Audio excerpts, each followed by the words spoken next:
So far gusto ko yung arangkada. Kaso pakinggan nyo guys ha, parang mahiyaw na no. Parang nung nag 13 grams ako, okay pa sa akin yung tunog. Dito sa 12 grams, ayan no, parang masyado ng gigil yung makina. Pero pakiramdaman pa rin natin. Tsaka parang sa 12 grams, hindi lang sa tunog ha, parang mas ramdam ko ng konti yung vibration. Hanggang 13 grams okay pa eh. So yung siguro ang lowest natin, yung 13 grams.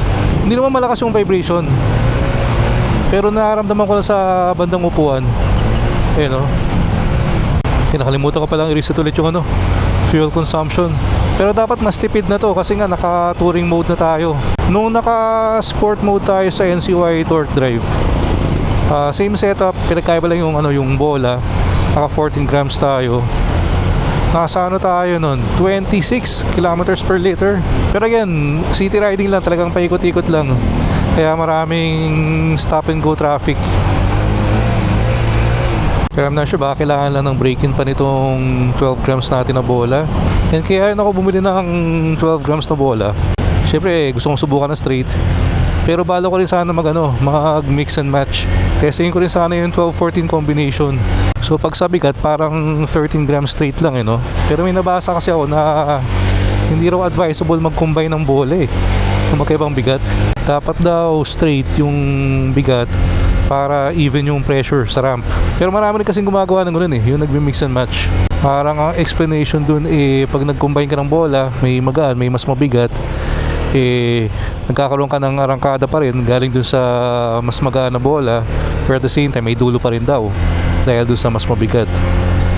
Pero kaya hindi ko pa natatry yun. Wala rin naman kasi talaga tayong pakialam sa dulo, kasi nga mainly city riding tayo. Saan ka ba naman dudulo dito? Yan, rinig niyo yung tunog, parang iba no.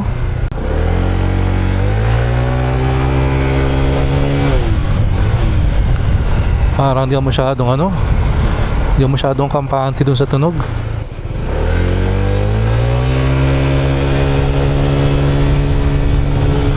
Parang masyadong galit yung makina. Although maganda sana yung takbo, ang ganda yung arangkada, yung acceleration, ramdam na ramdam mo Tabi lang pala muna tayo dito. Reset ko lang tong yung fuel consumption para kahit paano may idea tayo. Feeling ko yung mga ganito kagana bola, dapat nakapipe ka na rin para siguro hindi ganito kagalit yung makina. Ewan ko lang, assumption ko lang yun. Parang nagtapon lang tayo ng pera dito sa sa 12 grams. Pero ganoon talaga, pag nagtotono ka ng panggilid, medyo magastos rin talaga kasi nga trial and error. Kung hindi ko pinili yung 12 grams na bola, hindi ako mapapakali nun. Isipin ko, mas okay kaya yun, mas maganda kaya takbo dun. Malalaman mo lang kasi talaga pag sinubukan mo. Kaya again, trial and error.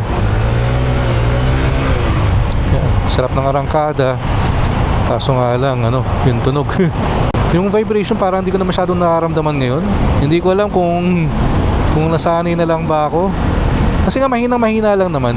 Nabutan na tayo ng traffic dito Yung malaking truck, kung mga may ganyang malaking truck, ayokong gumigit na. Hindi mo kasi kontrolado yan So guys, habang traffic, quick vlogging na muna ako.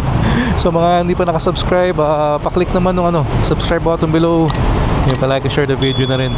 So kung meron kayong tanong about our NCY CVT setup, comment lang kayo. Try ko maglagay ng links dito sa video, pero check nyo na lang din sa seller kung meron para sa motor nyo. Kasi medyo mahirap yung maghanap ng NCY parts, lalo na yung torque drive.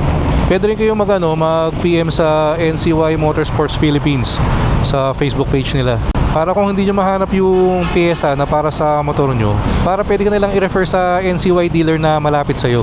Kakauma yung ganito, yung nagte-test ride ka, tapos maipit ka sa traffic.